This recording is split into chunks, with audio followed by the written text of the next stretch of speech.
20,000 మీ దగ్గర ఉందంటే ఏ smart phone కొనుక్కోవాలని చెప్పేసి చాలా డౌట్స్ ఉంది కదా. రీసెంట్గా ఈ ఐక్యూ Z9s ఈ Z9s Pro లాంచ్ అయ్యి చాలా కన్ఫ్యూజన్స్ రైజ్ అయిందనమాట. ఎందుకంటే వీళ్ళదే 20,000 లోపల ఐక్యూ Z9 అనే ఫోన్ ఉంది. ఇప్పుడు వీళ్ళే ఐక్యూ Z9s అనే ఫోన్ లాంచ్ చేసినారు అనమాట. వీళ్ళకే ఇప్పుడు డౌట్ ఏంటంటే నేను ఐక్యూ Z9 తీసుకోవాలన్నా, ఐక్యూ Z9s తీసుకోవాలన్నా, CMF ఫోన్ 1 ఉంది, పోకో X6 ఉంది, Redmi Note 13 ఉంది, పోకో X6 Neo ఉంది, ఇలా చాలా phones, Realme P1 series something ఏదో ఉంది కదా. సో ఇలా చాలా ఫోన్స్ ఉంది కదా.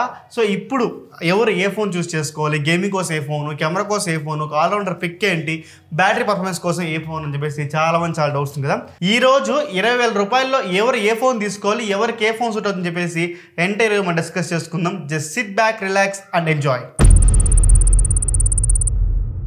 ఈ లిస్ట్లో నా ఫస్ట్ చాయిస్ చూసుకుంటే ఐక్యూ Z9 అండ్ Z9s. యాక్చువల్గా Z9s మాత్రమే, బట్ ఈ రెండింటికి ఉన్న డిఫరెన్స్ చెప్పి ఎవరు ఏ ఫోన్ తీసుకోవాలని చెప్పేసి క్లియర్ ఎక్స్ప్లెనేషన్ అయితే ఇస్తాను చూడండి. ఫస్ట్ ఈ ఫోన్ కున్న సిమిలారిటీస్ పక్క పెట్టేసి ఈ రెండు ఫోన్స్ మధ్యలో ఉన్న డిఫరెన్స్ చూసుకుంటే మనకి ప్రాసెసర్ అనమాట. ఈ ప్రాసెసర్ చూసుకుంటే మనకి ఐక్యూ Z9లో వచ్చేసి Dimensity 7200 అనే ప్రాసెసర్తో వస్తుంది. ఐక్యూ Z9sలో వచ్చేసి 7300 అనే ప్రాసెసర్తో వస్తుంది అనమాట. మీకు చూడడానికి 7300 పెద్ద కనబడించిన కంపేర్ టు 2000తో పోల్చుకుంటే 7300 అనేది కొంచెం తగ్గుతుంది అనమాట. అది మీరు మైండ్లో పెట్టుకోవాలి, ఓకేనా. సో ఐక్యూ Z9కి Z9sతో పోల్చుకుంటే మనకు ఒకే ఒక డిపార్ట్మెంట్లో ఐక్యూ Z9 కొంచెం బెటర్గా పర్ఫార్మ్ చేస్తుంది. ఒక్క ప్రాసెసర్ అండ్ పర్ఫార్మెన్స్ డిపార్ట్మెంట్లో మనకి కొంచెం బెటర్ పర్ఫార్మెన్స్ చేస్తుంది ఐక్యూ Z9. ఎందుకంటే మనకి 7200 కొంచెం సుపీరియర్గా ఉంటుంది కంపేర్ టు 7300. సో అది ఈ రెండు కంపేర్ చేసుకుంటే సో ఈ ప్రాసెసర్స్ మన రియల్ లైఫ్లో ఎంతవరకు ఇంపాక్ట్ చేస్తుంది, 7200 కావచ్చు, 7300 కావచ్చు అని చూస్తే మాత్రం మీరు గేమింగ్ ఆడినప్పుడు కానీ, పర్ఫార్మెన్స్లో కానీ, day to life task lunch అయ్యేటప్పుడు కానీ, వాట్సాప్ కానీ, ఇన్స్టాగ్రామ్, ఫేస్బుక్ ఇవన్నీ యూజ్ చేసేటప్పుడు కూడా సరే మీరు నోటీసబుల్ కూడా చేంజెస్ చూడలేరనమాట. ఎందుకంటే మీకు యాంటిడో స్కోరు, ఈ సిపి థ్రోట్లింగ్, ఈ టెస్ట్లో మాత్రం మన స్కోర్స్ వేరీ అవుతున్నాయి. కానీ ఎప్పుడైతే మనం క్లోజ్ టు ఈక్వల్ రన్ చేస్తామో, నార్మల్ డేట్ మన రియల్ లైఫ్లో రన్ చేస్తామో, 7s Gen 2 కావచ్చు, 7300 కావచ్చు, మనకి 7 Gen 3 కూడా కావచ్చు, ఇవన్నీ కూడా రియల్ లైఫ్లో క్లోజ్ టు ఈక్వల్గా పర్ఫార్మ్ చేస్తుంది. అంటిల్ అన్లెస్ మీరు స్కోర్స్ రన్ చేసి వీటి తేడాలు గమనించేంత వరకు కూడా మీరు దాన్ని ఇంకా గుర్తుపట్టలేరు అనమాట. ఒకటికి చాలా క్లోజ్ టు ఈక్వల్గా ఉంటుందని మనం చెప్పగలుగుతాను అనమాట. ఇవన్నీ నేను చెప్తున్నానంటే మనకి ఈ రెండు ప్రాసెసర్లు కూడా రియల్ లైఫ్లో, రియల్ టైంలో అంత పెద్ద ఇంపాక్ట్ అయితే చేయదనమాట. ఇప్పుడు మీకు అర్థమైంది కదా, 7200 తీసుకోవాలా, 7300 తీసుకోవాలని చెప్పేసి.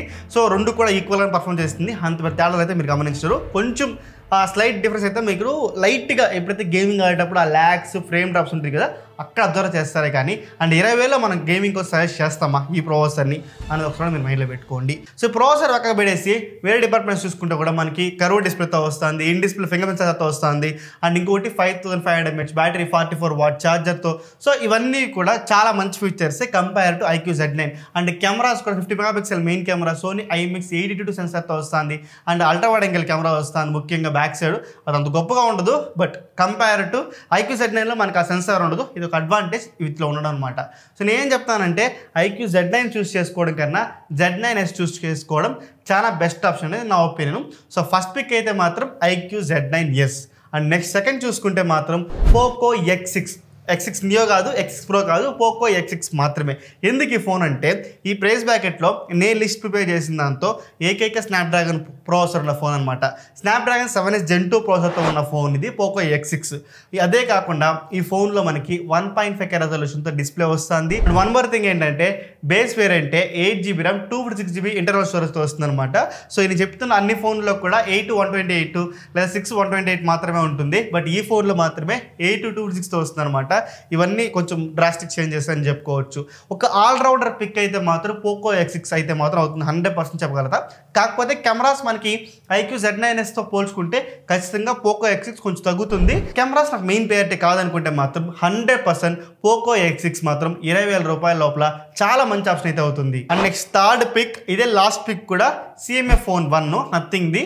సో ఈ ఫోన్ ఎవరు చూస్ చేసుకోవాలంటే బెస్ట్ వాయిస్ ఎక్స్పీరియన్స్ కావాలి, నాకు యూజర్ ఎక్స్పీరియన్స్ మంచిగా ఉండాలి, యాడ్స్ రన్ అవ్వకూడదు, బ్లోట్వేర్ ఉండకూడదు అనుకున్న వాళ్ళు ఈ ఫోన్ చూస్ చేసుకోవచ్చు. నేను పైన చెప్పిన రెండు ఫోన్లు లైక్ Z9s కావచ్చు, Z9 కావచ్చు, పోకో X6 కావచ్చు, ఈ మూడు ఫోన్లో మన బ్లోట్వేర్ ఉంటుందన్నమాట. బట్ నథింగ్ ఫోన్లో CMF ఫోన్ 1లో మనకి ఆ బ్లోట్వేర్ ఉండదు. యూజర్ ఎక్స్పీరియన్స్ కూడా కంపేర్ టు ఆ రెండు ఫోన్లతో కంపేర్ చేసుకుంటే మనకు కొంచెం day to day life task lunch అయ్యేటప్పుడు అయ్యేటప్పుడు కొంచెం బెటర్గా ఉంటుంది. బెస్ట్ యూజర్ ఎక్స్పీరియన్స్ అయితే మాత్రం మన CMF ఫోన్ నుంచి ఎక్స్పెక్ట్ చేయొచ్చు కంపేర్ టు దిస్ 2 ఫోన్స్ అనమాట. అండ్ ఈ ఫోన్ మీరు చూస్ చేసుకున్నప్పుడు కొన్ని కాన్స్ ఉంది. అండ్ దీంతో కూడా మనకి MediaTek Dimensity 7300 ప్రాసెసర్తో వస్తుంది అనమాట. 5000 mAh బ్యాటరీతో వస్తుంది. అండ్ ముఖ్యంగా ఈ ఫోన్లో ఉన్న కాన్ ఏంటంటే బాక్స్లో ఛార్జర్ రాదు. ఆ ఛార్జర్ 33 వాట్స్ సపోర్ట్ చేస్తుంది అనమాట. అది మీరు సెపరేట్గా కొనుక్కోవాలి. దానికి మళ్ళీ 1000 మళ్ళీ ఎక్స్ట్రా పెట్టాల్సి వస్తుంది అనమాట. అండ్ కంపేర్ టు ఈ ఫోన్స్ కంపేర్ చేసుకుంటే దీంతో సింగిల్ స్పీకర్ మాత్రమే వస్తుంది. అండ్ బిల్డ్ క్వాలిటీ కూడా కొంచెం యావరేజ్గా ఉంటుంది. ఇంకా MediaTek ప్రాసెసర్ కాబట్టి ఖచ్చితంగా ఆ నెట్వర్క్ కొంచెం కంపేర్ టు స్నాప్డ్రాగన్ కొంచెం తగ్గుతుంది అని మాత్రం చెప్పుకోవచ్చు. అండ్ కెమెరాస్ చూసుకుంటే కూడా ఓకేగా ఉంటుంది. అంత గొప్ప తోపు తురుమని చెప్పలేము. బ్యాక్ సైడ్ సింగిల్ సెన్సార్తో మాత్రమే వస్తుంది. 50 మెగాపిక్సెల్ మెయిన్ కెమెరాతో మాత్రమే వస్తుంది. వాళ్ళు 2 సెన్సార్లు చూపించినా కూడా ఆ 2 మెగాపిక్సెల్ డెప్త్ సెన్సార్ అది వేస్ట్, అది వదిలేయండి. ఓవరాల్గా నాకు ఒక బెస్ట్ యూజర్ ఎక్స్పీరియన్స్తో ఒక మంచి OS కావాలంటే మాత్రం CMF ఫోన్ 1 కూడా మీరు చూస్ చేసుకోవచ్చు. ఫస్ట్ 2 కాకపోతే మాత్రమే ఈ ఫోన్కి రండి. ఫస్ట్ ఈ ఫోన్కి అయితే వెళ్ళకండి. సో ఇది గైస్ ఈ 4 ఫోన్లు సజెస్ట్ చేస్తాను అండర్ 20,000లో. యాక్చువల్గా 3 ఫోన్లే, iQOO Z9s, Poco X6 and CMF phone 1. So ఇంకోటి నేను అడుగుతుంది, ఇప్పుడు మీరు ఫోన్లు చెప్పేస్తున్నారు, అది ఎవరో సూట్ అవుతుంది చెప్పలేకపోతున్నారు అని చెప్పేసి అడుగుతున్నాను అనమాట. సో నేను చెప్తానంటే కెమెరా కోసం మీకు ఫోన్ కావాలంటే అక్కడ Moto G85 అనే ఫోన్ ఉంది. బట్ ఈ ఫోన్ నేను లిస్టులో ఇంక్లూడ్ చేయలేదు. ఎందుకు ఇంక్లూడ్ చేయలేదంటే ఈ ఫోన్లో మనకి స్నాప్డ్రాగన్ 6 Gen 3 ప్రాసెసర్తో వస్తుంది అనమాట.